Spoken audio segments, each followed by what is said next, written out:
Seja muito bem-vindo, bem-vinda. Com coração aberto, alma desperta, está começando mais um episódio do Ideias Vivas, o podcast que respira a luz, que pulsa a vida, que semeia a consciência regenerativa em cada palavra. Hoje, mergulharemos nos véus sutis que entrelaçam o espírito e a matéria, conduzidos pelas reflexões luminosas de André Luiz em Evolução em Dois Mundos, capítulo 13, Alma e Fluidos. Vamos juntos contemplar a tessitura invisível dos pensamentos que, como rios etéreos, alimentam o solo da alma. O pensamento, fluido criador, modela a nossa psicosfera e vibra para além dos limites da carne, revelando que somos seres em constante emissão e recepção. Respire fundo e sinta. Há uma ciência do espírito que nos convida à ética profunda da intenção, pois o invisível é força, e força é responsabilidade.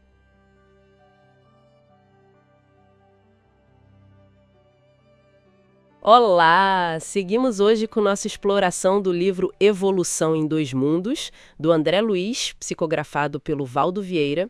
O capítulo da vez é o 13, Alma e Fluidos.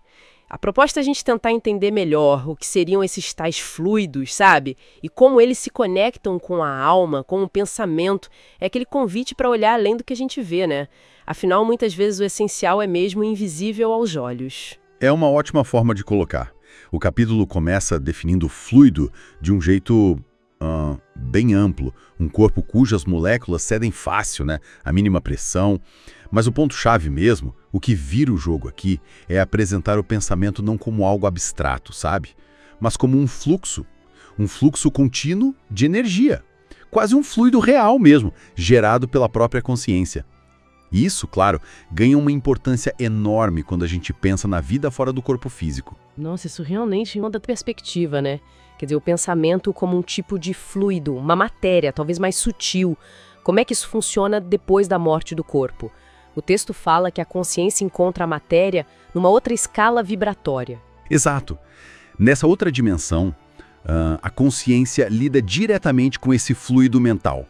O plano espiritual é descrito ali como lugar de aprendizado contínuo.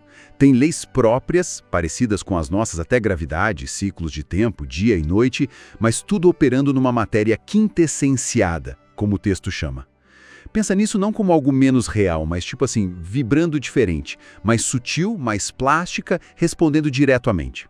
É aí que o pensamento, como fluido, vira a ferramenta principal. E a matéria-prima da experiência também.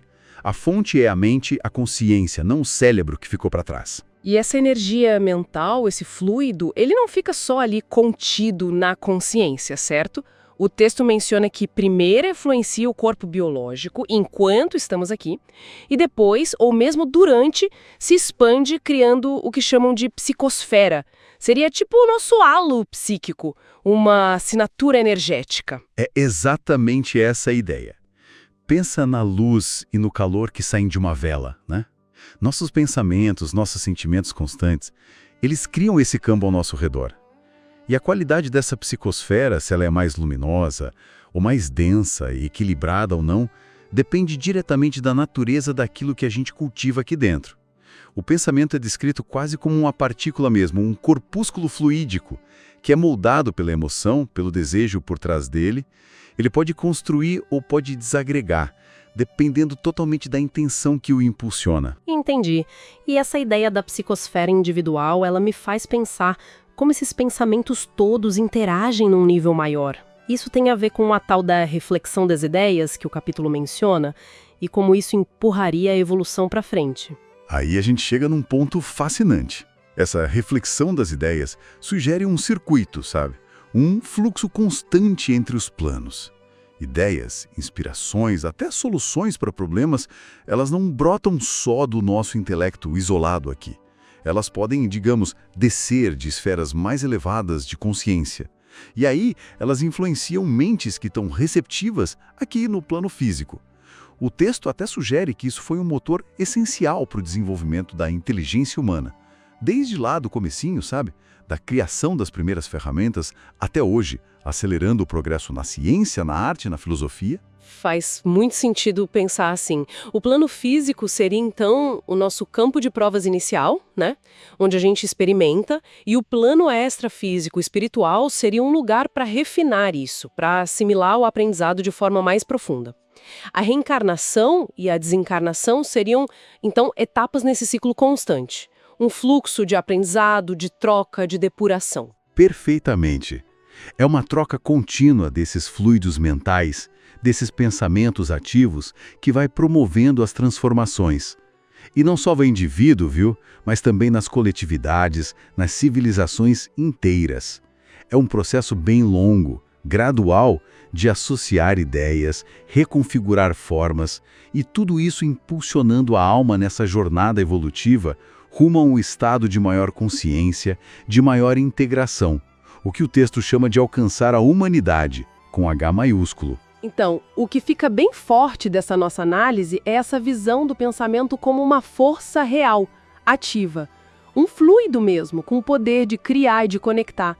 Algo que não só molda a nossa realidade interna, a nossa experiência pós-morte, mas que também cria pontes entre as dimensões e que influencia diretamente a evolução de todos. De fato, parece que o invisível tem um poder imenso, o essencial, né? Sem dúvida alguma. E isso, claro, nos deixa com aquela provocação para pensar, né? Se o pensamento é esse fluido criador tão potente, que define nossa psicosfera, nossa interação com o mundo, nossa conexão com outros planos, qual o tamanho da nossa responsabilidade sobre a qualidade daquilo que a gente emite, sem parar, a cada instante, com nossos sentimentos, nossas intenções? Fica aí a reflexão sobre o impacto real desse nosso mundo interior.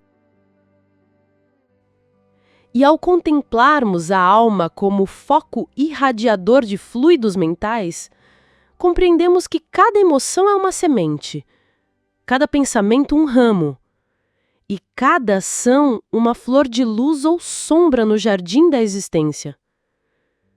Somos árvores de energia plantadas no humus do tempo, e os frutos de nossa consciência ecoam por dimensões que nossos olhos ainda não veem. O que chamamos de fluido é, na verdade, a seiva da alma em contato com o todo.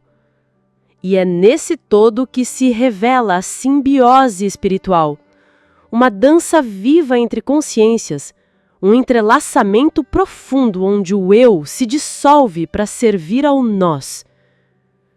No próximo episódio, mergulharemos ainda mais fundo nesse campo simbiótico da alma para conversar sobre a mentossíntese, essa capacidade sagrada de unir mentes e corações em campos vibráteis de amor, conhecimento e elevação. Que o fluido que emitimos agora reverbere em paz, em sintonia, em comunhão.